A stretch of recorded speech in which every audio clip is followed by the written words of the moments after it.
Sa pagsasalita niya sa Kongreso no isang araw, he has parliamentary immunity doon.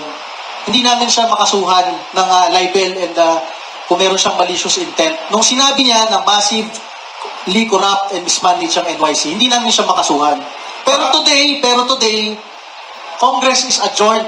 He is not in the plenary of Congress. Therefore, kahit anong sabihin niya ngayon dito, at mukhang libelous sa amin at malicious, pwede na namin siyang kasuhan. Kaya gusto ko lamang po, for the record of everybody, for the record of the government, for the record of the Quezon City Prosecutor's Office, sir, massively corrupt po ba ang NYC at kung sino po ba ang nagkurakot at kung magkano? Kasi kung dito mo sasabihin yan, makakasuhan ka next week. Sabi niya kanina, pakikita po sa amin ang lakas ng... sorry. Hindi po ulit-ulit. Hindi niya masabi ngayon. He is being defended by his stature as congressman in the plenary. Akala mo kasi hindi kita pupuntahan dito o bumalik pa ako sa Luzon Expressway. Sabihin mo dito na massively corrupt kami sa record ng publiko ngayon. Kasuhan ka namin. First time magkaso National Youth Commission. Tingnan niyo, hindi niya masabi yung sinasabi niyang yabang sa Kongreso. Are you satisfied na sinabi niya ang basehan niya is COA report daw? For the record of all our congressmen, papakita ko tong video na ito for the record of COA and the entire National Youth Commission, lahat ng kabataang Pilipino, yung pinagsasabi niya sa floor ay propaganda nila yon na i-record nila, ilalagay nila sa Facebook account. Pero, tanong ko, kung malakas ang loob mo, sir, nakikinig sa'yo lahat dito, pakisabi nga po kung massively corrupt ang NYC at kung sino po at magkano po ang nakurakot, sino pong nangbulsa. For the record of the Quezon City Prosecutor's Office. Bahagi na po yan ng discussion kanina. Para hindi niya masagot po tayo sa Thank you. media. Hindi po niya masagot, therefore wala talagang pruweba. Thank you, Chairman. Bakit daw kayo nag-accuse sa kanya ng corruption? Sinabi niya kahapon na maliit ang budget nila and nag-IOS sila, wala daw proof daw kayo or anyone of corruption, unfair. Yes, sir. Mali-mali yung statement lang. Number one, sige, para sa hinahon. Siya naman. Ang sinabi ni Congressman Raul Manuel sa plenaryo ng Kongreso kung saan hindi namin siya pwedeng mabanatan dahil meron siyang immunity doon, maswerte tayo today, nandito siya present, walang immunity dito, lahat ng sasabihin niya dito pwede siyang pailan ng libel and kung meron siyang malicious intent. Number one, ang sabi niyo sa NYC, sa harap ng Kongreso, hindi kami makapagsalita, massive corruption and mismanagement. Tanong ko, sir, para makita nila, anong pruweba niyo na merong nagbulsa ng kahit piso? At sino yon? Pakisabi ko sino, sir. Ito, chance naman niya magsalita. Every time pag nagsasalita isa, huwag pa interrupt yung next. Congressman Raul Manuel will talk about that. Thank you. Congressman Raul Manuel. Actually po, dun sa Kongreso, para malinaw sa ating mga kababayan, yung ating mga government officials ay pwede mag-relay ng kanilang mga sentimento through the legislators or sponsors of their budget. Kaya yun po yung avenue, hindi po totoo na walang avenue yung ating mga government agencies para sumagot at magbigay ng kanilang mga sentimento. Maybe it's just that mahirap talagang sagutin o ipaliwanag yung mga nabanggit natin sa loob ng Kongreso. Yun naman po ay ayon sa mga findings ng ating Commission on Audit at yun lamang yung hinihinga natin ng paliwanag mula sa komisyon. Dapat hindi ito i-take personally ng ating mga government officials kasi kung government officials tayo, dapat handa tayong sagutin head-on yung mga issue na connected sa ating pagtatrabaho. Ito ay wala pong personalan dito. Dapat lamang ay kapag merong nakita na in line sa paggampanan natin ng ating responsibilidad, kapag meron namang basis para sa ganitong mga katanungan, dapat lamang ay masagot ito ng kahit sino man. Ito naman, bago kayo sumagot, may chance naman kayo magtanong your side naman to him. Hindi, sir. May mali siyang sagot dun eh. Sabihin ko sa inyo. Ang galing kasi magsalita ni Congressman Raul Manuel, mag-expound. Ayan, I commend him for that ability in speaking.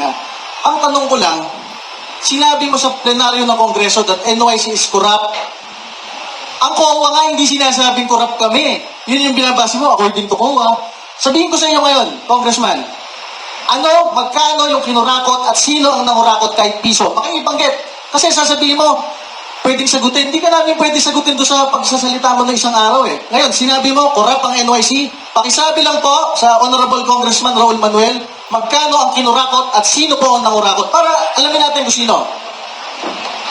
Again po, for the record, hindi po totoo na walang platform para sumagot yung ating mga government officials. Again, kung handa po silang sumagot, dapat ay meron silang kayang ma-relay no, dun sa legislators na sila ay nagsusponsor ng budget ng bawat government agency. Also, again, no, public information po yan. Kahit sino po sa atin ay pwedeng i-search yan online, ano, yung mga findings ng COA regarding the National Youth Commission. Tapos, ang punto natin dito, taon-taon hindi tayo nawawalan ng mga ganitong usapin kung paano ginagamit yung pondo ng bayan, lalo na dun sa isang agency na dapat ay nangunguna sa pagtaguyod ng interes ng mga kabataan. Sa panahon na again, kanina naputulan tayo kasi it was supposed to be my venue, no? Like ngayon, no? Para ay ipahayag yung salubin ng mga kabataan, pero merong nag-crush dito. Ang tanong kasi kanina, ano yung mga top na problema ng kabataan? Yun yung dapat na pinag-uusapan natin ngayon education, employment, social services. Kaso nga lang, edi dahil nga yung NYC hindi masagot yung mga paratang, Sir, yung tanong ko, pakisagot, kanilang sino po sarili. yung kurakot sa NYC? Kasi ito kahapon nandito ako, pwede ko kayong bulahin kahit anong gusto kong bola. Ngayon nandito siya, pwede siya mambola rin kahit anong gusto niyang bola. Kaya pumunta ako dito. Tanungin ko personally. Sabi niyo, sir, kurakot ng NYC. Tinatanong ko, sino po ang kurakot at magkano ang kinurakot? Pakisabi, ba't sasabihin niyo? Pakicheck, public knowledge naman sa COA yan. Wala nga sinabi ang COA na kurakot ng NYC, wala nga kaming kahit disallowance o pinapabalik na pera Huwag niyo sabihin ng COA, ang COA. Kayo lang ang nagsabi na kurakot ng NYC. Ang tanong ko lang, diretsong-diretso para sa mga Pilipinong nandito, magkano po ang kinurakot, binulsa, at kung sino po ang nagbulsa kahit piso? Pakisabi lang po, sir. Huwag lang kayong magsabi ng kahit ano about kung anong storya sa buhay. Pakisagot lang po yung tanong. Kayo ang nagsabi na kurakot kami. Ang tanong namin, magkano po ang kinurakot, magkano ang binulsa, at sino po ang nagbulsa sa NYC? Ito ba, follow up, may sinabi si Congressman na top 3 problems ng kabataan, education, social services, and unemployment yata. Masalamat ka Kayo talaga, naman, nandito si sorry, Boss Wilson sorry, na dinadivert sorry. issue Kayo naman ano naman sa tingin ninyo ang top 3 problema ng kabataan sa Pilipinas? Baka pwedeng, yun naman Ang kabataan Pilipino, maraming problema yan. top 3 top 3. Oh, ako, Para sa inyo. in my perspective, na alam ko hindi niya perspective yun, madaming problema ang kabataan Pilipino, teenage pregnancy, AIDS and everything, education, sa education sector. Lahat naman yan, merong departamentong nag-handle, nandiyan ang DOH, nandiyan ang DepEd and everything. Ang number 1 na problema ng kabataan Pilipino, sa aking palagay, ay yung nire-recruit ang kabataan Pilipino papunta sa NPA para pumatay ng pulis, ng sundalo na nagsasakripisyo lamang ng oras nila, malayo sa kanilang pamilya para may peace and order sa bansa. Mga kabataan na nire-recruit para labanan ng gobyerno. Actually, okay lang kung i-criticism mo yung gobyerno. Okay lang kahit pag-resignin mo yung mga tao sa gobyerno. Walang problema doon, That is part of democracy. Pero pag merong mga kabataan umakyat sa bundok, nagbe-bear ng arms against the government, against our government troops, yun ang maling-mali. Narinig nyo na ba minsan, kahit minsan kinondena niya yung recruitment na yun ng kabataan papunta sa NPA? Narinig nyo na ba, as a government official, na nanumpa na ipagtatanggol niya ang konstitusyon ng Pilipinas at ang ating gobyerno, narinig nyo na ba siya na kinondena niya yung mga teroristang NPA? Hindi pa! Sasabihin niya kanina, yung sa Masbate, lahat naman po ng may ginagawang masama kinokondena natin. Hindi niya dinidiretso yun sa NPA. Yun, number 3. Walang kaugnayan sa armed struggle yung bata na yon. Promising football player ng Pilipinas. Nasa Masbate, binaril sa ulo ng NPA. Ba't po hindi nyo kinokondena yung NPA? Huwag nyo sabihin, lahat naman ng kriminal kinokondena namin. Yung NPA lang po ang sinasabi namin. Bakit hindi nyo kinokondena ang NPA? Pinatay yung batang Pilipino. Sasagot si Congressman. Anong pangalan daw? Absalon. Ay, bago siya sumagot, on the way kayo dito, kasi hindi ko alam na on the way kayo, sinabi lang niya kanina na ang charter ng Kabataan Party List, ang constitution daw, bawal ang mag-advocate ng violence. Sige. Thank you for that. Sila naman. Yeah. Sige. Advocating for peace and order is not violence. Pag ikaw papatayin at pinatay mo siya, hindi ka violent. Pinagtanggol mo lang ang gobyerno, ang sarili mo, ang bansa natin. Thank you. Si Congressman naman magsasagot ngayon. Thank you. Ayan. Congressman Raul Mandol naman. Nasa batas po natin sa current laws ng Government of the Republic of the Philippines. At ito din naman ay kinakatigan ng ating mga huwes, na kung meron tayong gustong mapanagot sa kasong rebellion, kasi makukonsider naman talagang mga rebelde yung mga nasa New People's Army, di panagutin sila sa kasong rebellion, yun ay krimen.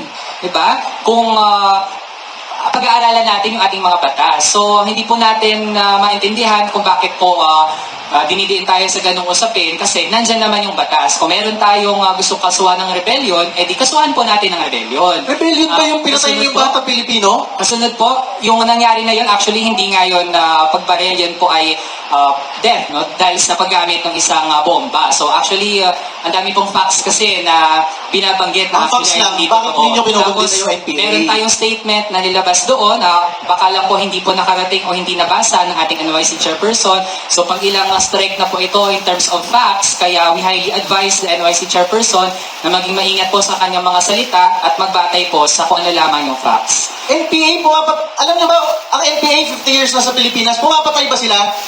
Di ba yes? Fact, that is a fact in the Philippines. Ang nire-recruit pa Because ng that is part NPA, of rebellion. Kaya Ang dapat nare-recruit ay, sagutin na natin yung pagpatay sa rules batang of our Pilipino na conflicts footballer, and- that is not part of rebellion.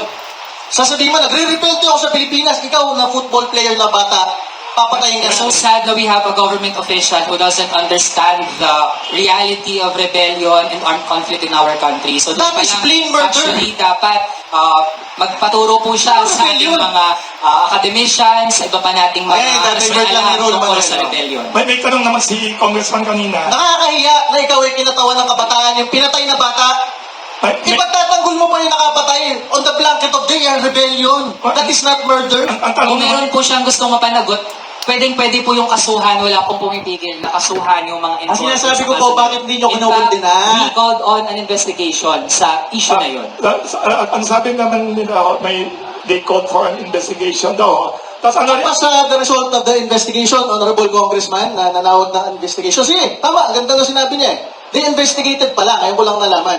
What was the result po of your investigation regarding call Sobrang clouded na po nung pag-iisip ng ating NYC chairperson. Ang sabi po natin, we call on... nanawagan lang pala. Hindi nag-follow up. Nanawagan lang pala. may tanong naman si Congressman kanina. Sabi niya, aside from being against violence sila, what about daw the root causes kailangan daw i-address, sabi ni Congressman. Yung mga root causes ng mga socio-economic, injustices daw, na that caused this rebellion. Anong reaction daw ninyo? Very objectively, maraming problema ang bansa natin. Maraming problema ang kabataang Pilipino. Tinatry niyang i-balance yan sa buhay niya. Di ba? Mahirap kayo, may problema ka sa magulang, minsan may problema ka pa sa love life, may problema kayo sa pera, papasok ka sa paaralan, may problema ka pa sa mga teacher mo, maghahanap ka ng trabaho, bata ka pa, may problema ka sa paghahanap ng trabaho. Walang katapusan ang problema ng kabataang Pilipino. Ang tinatanong ko lang sa inyo, bakit hindi nyo kinokondena yung mga nagre-recruit sa kabataang Pilipino para pumatay ng pulis at sundalo, manunod ng cell sites, mag-extort sa mga kapwa Pilipino? Yun lang ang tanong ko. Kasi ano sasabihin mo? Hindi naman ako dito na-appoint bilang santo. Na-appoint ako bilang government official na dapat nagtutulungan tayo as government official.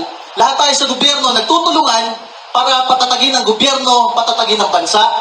Ngayon, ang isasayit mo dyan, ang daming problema ng mga Pilipino, mga kabataan. Ang NYC, hindi ma-handle. Paano namin i-handle? Mismong budget namin, pinipigil mo. Ilan ang SK? 400,000? Buong bansa, imomonitor namin, susupervise. Tapos yung budget namin, pipigilan mo. O paano nga namin magagawa yun? Harap ka sa plenaryo, sasabihin mo pa, kurakot kami, wala na kami budget. Ang kotse namin, Suzuki APV. Mas maganda pa yung mga kotse ng mga SK. To give you a very objective manner. Nabanggit na yan kahapon. Nabanggit ko nga Nabanggit kahapon. ko yan kahapon, so allow me to respond Yes, sa mga sinasabi. Kasi nga, ganun po ka-narrow yung pagtingin doon sa usapin nung, again, rebellion sa I armed commend conflict Congressman sa ating bansa. Manuel. He's an eloquent Nabanggit speaker. na po niya yan kahapon. Magaling So, siya magsalita, actually, pag-divert. ako nga dapat yung bigyan dito ng pagkakataon para makasagot, ano? Pakisagot ko, Kasi- sinong kurakot sa NYC? Sinong nagbulsa ng pera sa NYC? Magkano? Yun lang ang tanong. Actually Alam po, natin matapos. naglabas ng reports yung COA at NYC yung dapat sumagot doon. Actually, Anong hindi comment involved yung mo sa- Hindi kabataan nga. catalyst. Dapat Nabasa mo nga sa COA, sabi mo, magkano nga ang kinurakot ng sinong tao sa NYC? Sir, Tapos, hindi tayo madadaan Bakit hindi niya dito masagot? sa palakasan Hindi ng niya sagot. masagot. Hindi tayo madadaan dito sasabihan lang niya kami ng Sorry. kurakot, hindi niya masabi kung sinong nangurakot at magkano. Alam natin siya magsalita. Actually, NYC should investigate its ranks. Yan lang. Wala nga mga NYC kurakot doon sa NYC, walang pera, walang budget. Ay, isa pa. Ang tanong ko nga, sinabi mo nga sa plenaryo, kurakot kami. Sir, pakisabi nga kung sino sa NYC ang nangurakot at magkano. May tanong si Congressman, will you investigate now your own ranks based on the COA report? Sabi niya. We are already investigating it. Paulit-ulit na lang, taon-taon na lang, sinasagot nyo kami sa Kongreso. Pero ngayon, sinabi nyo sa plenaryo ng Kongreso, massive corruption in the NYC. Tanong ko lang, magkano po? Sino pong nagbulsa? Para alam ng taong bayan, sino sa NYC ang nagbulsa ng piso kahit ano? Yun yung Pakisagot. output ng kanilang investigation dapat. Oh, Tapos, Bakit daw ba siya nagsabi na corrupt ang NYC? Wala pa naman pala siyang detalye. Ito ba? Sorry. May sinabi din kanina si Congressman before you came. Yes. Taon-taon hindi nawawala ng anomalya. Kaya yun yung problema natin dito eh. Taon-taon may nare-raise sa loob ng Kongreso kasi hindi nawawala ng anomalya yung ganong institusyon. And also, while gusto po nating magkaroon ng maayos na usapan dito, hindi Ayaw natin niya sagutin. nakikita may patutunguhan ito. Walang patutunguhan to kasi ayaw niya palakasan ng sagutin. boses yung ating magiging batayan dito. Sagutin niyo po, sino ang nangurakot sa NYC? Magkano? Sorry. Isa pa, sorry Yun ang dapat nila sagutin sa Oh, NBC. Ikaw daw. Akala ko alam niya kasi dineklara niya sa plenaryo na kurakot kami. It was COA, it was COA that issued. O magkano po, kung binasa niyo yung report ng COA, magkano at sino sa NYC? Hindi. Magkano po? Pinangalanan yung COA, pero yun nga Walang yung dapat pinangalanan na ng gawin. COA? Yun yung dapat na gawin sa loob ng institusyon. So next topic naman, Hindi sorry. alam. Isa pang topic na diniscuss ni Congressman Raul Manuel na concern ng maraming tao, sobrang mahal daw ang tuition fee sa mga pribadong kolehiyo, eskwelahan. Nababahala siya doon. Kayo ho sa NYC, do you agree also na it's a problem of the youth and their parents? Alam niyo, sabihin ko sa inyo personally, Tuition fee yan. maraming advokasya si Congressman Raul Manuel ang Kabataan Party List. Na I-join Legit. them. Legit. Hindi legit. Legit naman yung iba na yung karamihan. Ang sinasabi ko, madami siyang advokasya sa Kabataang Pilipino. We join him in pursuing that advocacy. So you can work together on Sana common sir, issues. we are in the common government. issues. Oo. We are both in the Philippine government. Ang sasabihin ko lang dyan, sir, issue ng edukasyon, nagmamahal yung tuition. Sino bang gusto magmahal ng tuition? Lahat tayo may pamangkin, may anak, mayroong apo na nag-aaral. Lahat tayo gusto mababa ang tuition. We join him in pursuing na sana hindi nagmamahal ang tuition. Sana, ito sabihin ko sa iyo, sa napakaraming issue ni na Congressman Manuel, baka 80% ng issues nila, okay, we join them. What is Doon your- lang sa issue ng ano reaction niya? NPA 80%? recruitment, ang galit na galit kami. Yes. Ito, ano ang reaction ninyo na sinabi lang niya ngayon, 80% of your many issues, he admires and support you. At least it's a good common ground. What do you think, ho? 80% daw, ho? Yeah, sana lang po mapantayan ito ng performance. Kasi nga kahit yung implementing rules Sana and mapantayan ang budget. ng SK Hawak Empowerment na yung Law, budget namin eh. Paano kami hindi po niya tayo pinapayagang magsalita. Wala Sorry, pa tayong patutunguhan dito. Yes. Kahit po yung implementing rules and regulations ng SK Empowerment Law na naisabatas po natin dahil sa pangunguna ng Kabataan Party List through Representative Sara Elago hanggang ngayon po inaantay yung Tapos IRR na niya. yung IRR. Tatlong buwan. Ang Hindi pa tagal rin po po pirma ng makita. ibang agency. Sorry po, napakabastos. Nagsasalita pa po Sorry. tayo. Hindi. Sorry. Kasi sinungaling na kasi iba dyan sabi eh. Sorry, ano natin, sir? Kailangan, nakita mo medyo Sorry. sinungaling ko. Sorry. Sige mo na. Sorry, let's allow him muna. Sorry, Chairman. He had his Yes. platform yesterday, tapos nag-gate crash po Sorry, dito, sorry. tapos hindi Sorry. tayo hayaan magsalita. Yes, pa-continue na. Sige, salita na lang, salita na lang. Napakabastos. Alam mo, ang kapastusan dyan, Sorry. nakikita mo yung mga batang Pilipino nire-recruit na in pay. Hindi ka nagsasalita against that. Yun ang pinakabastos na pwedeng gawin ng isang government official. Pinapatay nun yung mga tropa ng gobyerno, pinapabayaan mo i-recruit sila. Yun ang mandato mo bilang government official, hindi ka nagsasalita. Yun ang pinakamalaking anomalya at kabastusan sa gobyerno. Sorry, Chairman. Kanina, ang issue na concern ni Congressman Raul Manuel, yung dapat red tagging na hindi naman Pare, ate, Anong ito, comment ka tingnan na? niyo kung sino dyan yung, yung mga mukhang nagtitik-tik lang, ha? Mga anti- Ayan, sa mga gilid-gilid, na hindi taga-media. Tingnan niyo kung sino. Tingnan nyo ha. Ano yung mga... May mga nagpipicture dyan na sasakyan nyo, nagte-text ngayon kung sino-sino kayo dito. Ayan yan, tingin-tingin kayo sa likod nyo. Oh. Hindi taga Kamuning Bakery, hindi taga media.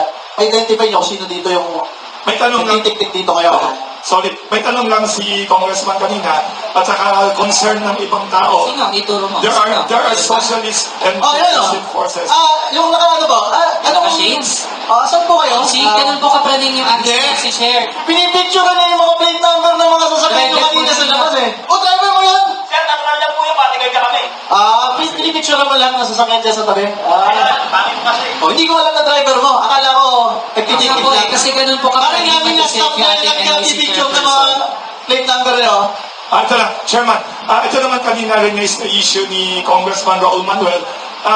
Do you agree na in our political democracy in the Philippines, we should allow the legal socialist... Siyempre! It's parang on i-blanket red tagging. What is your stand about it? Kasi Kasi, kung tagal-tagal ko na na-stand nito, sinasabi ko, are you clear about it? kahit sinong magreklamo sa gobyerno, pag-resignin ng gobyerno, sabihin lahat ng problema sa Mga gobyerno, activism. pag-resignin ng presidente, ang mga opisyal ng gobyerno, walang mali doon. That is part of democracy. Kahit nga yung akbayan, nagalit rin sa akin, akbayan youth, galit sila sa akin, pinagre-resign nila si Duterte, dati pinagre-resign ako, hindi namin sila kahit kailang kine-question kung mali lang yung argumento nila. Kasi hindi sila nagre-recruit papuntang NPA. Ang sinasabi ko lang, kung si Congressman Raul Manuel, iko-condemn na niya ang NPA, tutulungan niya yung mga magulang na nagre-reklamo na yung mga anak nila nire-recruit ng NPA. Aba, baka gumawa pa kami ng commendation sa'yo, Congressman Manuel. Chairman, may tanong ako. Kasi Wait lang, I have to respond to that. Ibigyan natin siya ng chat. Yeah. Sinasabi po ng ating NYC Chair na bukas siya doon sa lahat ng mga grupo na sulong din ng interes ng mga kabataan. Bukas sila sa iba't ibang ideya. Kaso, particularly, lalo na sa Kabataan Party List, actually, yung ginagawa pong pagdidiin sa atin based on allegations na tayo ay late sa mga rebel groups, yan po ay bahagi ng red tagging. At dinify na po ng Manila Regional Trial Court kung ano yung red tagging. Binanggit din ano yung dangers ng red tagging kapag nilalump natin together yung mga aktivista, advocates, yung mga rebel groups sa ating bansa. Kaya po, we have witnessed no, na actually yung ganitong forum na actually kanina napakaganda ng daloy ay hina-hijack po ng ating NYC Chair as a platform for red tagging. Galing magsalita ni Raul Manuel. Anong comment ito sa mga... Sabihin ko sa inyo, ako ang kaisa-isang NYC chairman na pinagre-resign ni Raul Manuel. Nung first term ko as NYC chairman, 2018 to 2019, nag-attain ng NYC ang ISO International Standard sa management. Tapos sasabihin niya, mismanage. Bumalik lang ako sa NYC as chairman, ngayon lang January. Ba't mo ako pagre-resignin? I am the only NYC chairman na naging member ng Kabataan Party List. Dati. Former... May comment... Bakit kagalit sa akin? Ako nga lang kaisa-isang miyembro nyo na naging NYC chairman. May... Because kaya ko makipag-debate Hindi ng halata, harapan hindi sa'yo. halata. Isa pa, bago kayo Yan dumating, sabi din ni Congressman, maybe a possible reason daw kayo very enthusiastic sa politika. Sabi niya, kasi lumabas sa social media na inaanak kayo ni Pangulo at ni Vice President. Wala akong kaya. Is that one of the reasons you are enthusiastic or more passionate in politics than other NYC chairman? Hindi, alam naman ni Raul Manuel yan. Oh. Hindi ako yung government official na dahil napansin na, teka, yung nag-a-appoint sa Malacanang, anti-NPA. Maging anti-NPA nga ako. Lahat ng lumalaban sa gobyerno, pati taga-Liberal Party, pati taga-saan, lahat kayo NPA. Hindi ako ganon. Alam niyo yan ni Raul Manuel, hindi ko na-red tag. May tanong lang, sorry.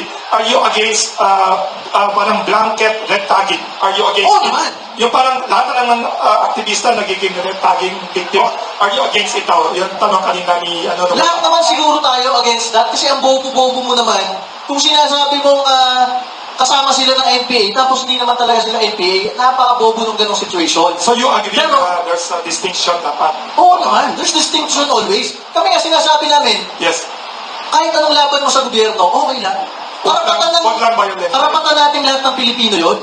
Pero, kung aakyat ka na sa bundok, namumunto ka na, may dala kang baril, nakapatay ka na ng pulis at sundalo, hindi ka na naawa. Yung pulis at sundalo na yun, Ito na. nag-training lamang, Thank you. iniiwan yung anak at pamilya sa probinsya nila para lang ma-deploy, magbantay para sa bansa, tapos pinapatay. Tapos kung lait-laitin niya yung mga tropa ng gobyerno, akala mo, sasabihin, pasista sila. Mahihirap rin yung mga pulis at sundalo na yun eh. Salamat. Ginagawa lang ang trabaho sa bansa. Chairman, ito naman may isang tanong next dito. Ako insert ko Yes. na when we criticize abuses by our officials, yan po ipanlalait. Hindi po yung panlalait, yan po ay bahagi ng pagpapanagot natin. So, walang personal Yung dito? Oo, walang personal. Trabaho lang. Yung pandemya, yung kapulisan, ang daming abuso, ang daming illegal arrest. Pero- Hindi po yan panlalait. pero hindi kayo Yan against po ay sa mga- holding accountability, holding them accountable dun sa kanilang mga ginagawang paglabag sa karapatan ng ating mga kababayan. On another issue naman, may nagtanong Ito kung sa Istos. statement ni Congressman Raul Manuel, lahat naman tayo, mga Pilipino, lahat ng tao sa buong mundo, minsan nagkakaroon ng pagkakasala, ng pagkakamali, okay lang yun. O hindi po yung basta-basta kapag mismo karapatan na yung tao, yung Kung ganyan involved. Example ka, nga, si stricto President sa pulis at Duterte. sundalo, bakit yung sa NPA, Sorry po, pag pumapatay nagsasalita sila, pa hindi ako. mo kinokondena? Nagsasalita pa po ako. Ang galing mo makondena ng pulis at sundalo pag meron Sorry. silang pagkakamali, pero ang NPA, kahit kailan, ba't di mo kinokondena? Patuloy mo na natin, Napakabastos. Congressman. Ikaw eh, pinapaswelto ka ng gobyerno? Sorry. Pinapaswelto ka ng taong bayan? Yung nagpapabaksak sa gobyerno, pumapatay sa tropa ng gobyerno? Yan lang. Hindi mo man lang ikondena? Thank you. Anong klase kang Thank you. opisyal ng gobyerno? Pinapaswelto ka namin lahat? Thank you. Ano natin si Congressman muna magsalita. Congressman naman, para patuloy. Pare, hindi pa ako We have to dito, mamaya makikilala pa ako we have to lalo. hold our Yes. government officials to a very high standard. For example nga, sa international community, si former President Rodrigo Duterte, siya na ipapaimbestigahan ng ICC dahil sa napakaraming cases ng pagpatay sa ating mga mahirap ng drug war. Hindi po yan natin mabilis lang na dapat i-dismiss na yan ay minsan lang nagkasala, lalo na po kung systemic yung paggamit ng Estado ng kanyang violence laban sa mga mahihirap at walang kalaban-laban. Kaya hindi po natin madali matatanggap na sabihin lang na minsan lang yan, error, nagkamali lang. Lalo na kapag ang mga pinagkatiwalaan ng mamamayan na magprotekta sa kanila, yun pa yung aabuso sa kanilang mga karapatan. I support Congressman Manuel. Hindi pa po ako tapos. Ay, hindi pa Pag yung pulis at sundalo Basta ay nag-abuso, sige, kung pwede nga i-death penalty yung pulis at sundalo na abusado. Ano sagot? I join him in, yung sa paghanap ng hustisya sa mga abusadong pulis at sundalo at taga-gobyerno. Tama yun. Oh, I join him there. Kaya lang, yung NPA, abusado rin. Bakit hindi mo kinokonsina? Sorry. Ito ang sinabi ni Congressman about the alleged extrajudicial killings during the Duterte administration na kinocomplain ng ICC. What is your comment? Kasi nakwento naman niya, hindi siya against the police and the military, against siya sa extrajudicial killings daw.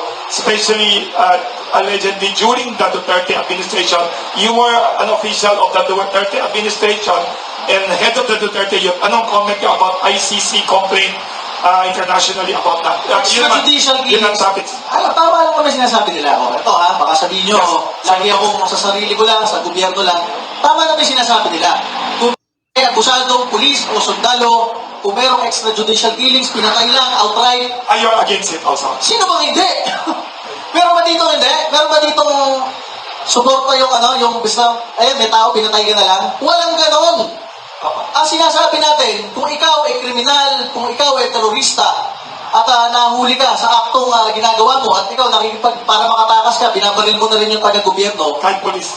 kahit pulis, kahit sundalo, sabihin ko nga sa inyo, kahit ordinaryong Pilipino na mayroong baril, pag ikaw pinabaril na, you have the right So you to agree? defend yourself kahit sino ka pa sa Pilipinas. Yung Pero- ICC case daw, anong comment niya? Kasi may ICC complaint na ayaw ni Duterte and ni Bongbong Marcos sagutin. Anong comment ka dyan? Ang masasabi ko dyan, imbestigahan lahat ng pwedeng imbestigahan. Ikondena. Lahat ng pwedeng ikondena. Magsalita tayo lagi ng ganito sa lahat ng gusto natin ikondena sa Pilipinas. So- Ang tanong ko lang, bakit yung NPA hindi mo kinokondena?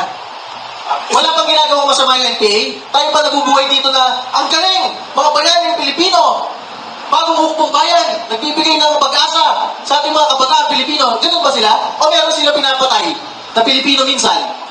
That is a clear fact na meron silang pinapatay. Bakit hindi nyo po kinokondena? Huwag nyo na sabihin na meron silang pinaglalaban. Parang sabihin ko sa iyo yung nanggahasa. Sabihin na lang, baka may mental health problem kaya nanggahasa. Yung ba yung sasabihin mo sa taong bayan? Intindihin natin yung nanggahasa. Na may problema lang siya, low moral siya, depressed siya. Hindi ganon. Pag meron kang nilabag sa batas, opisyal ka ng gobyerno, dapat ikondena mo. Yung NPA, kahit ano pang reason yan, Kahit nga isipin niya na gusto niya patayin ng presidente ng Pilipinas nasa utak lang ngayon. Bahala siya sa buhay niya, walang magkukunti na sa kanya. Pero pag naghawak na siya ng baril, pumapatay siya ng pulis at sundalo at kapwa Pilipino, trabaho nating lahat ikondena yun. Lalo na kung opisyal tayo ng gobyerno. Bakit po ang NPA hindi nyo kinukondena kahit kailan? Thank you, Chairman, kasi nasagutan niya yan. Next topic na tinext ng isang journalist Kasi dito. hindi po niya sinasagot yun. Ay, sorry. Ay, isa pa. So pwede na po ako Ay, sasagot naman siya. Allow natin siya. Ilang beses na po na-put on record yung Kabataan Party List na sinasabi po natin na ayaw natin kapag merong mga nangyayaring paglabag sa karapatang pantao, kahit sino pa po yan. Kahit So hindi you are natin against nakuha violence? na saan po nangyayari. Kahit po mag-orate po siya dyan, magpalakasan po ng boses, wala pong basis yung kanyang sinasabi na pumipili tayo ng ating kinokondena. In fact, yung ganun pong pagdidiin sa atin na kondenihin natin yung mga rebelling grupo, yan po ay naka-hinge, nakapatay po yan sa red tagging. Wala po yung pinagkaiba sa red tagging na dinefine na po ng Manila Regional Trial Court. Kaya po, actually, may platform na po siya kahapon. Ngayon, ang hijack pa po dito. He wants to tip the scales in his favor. Pero hindi po tayo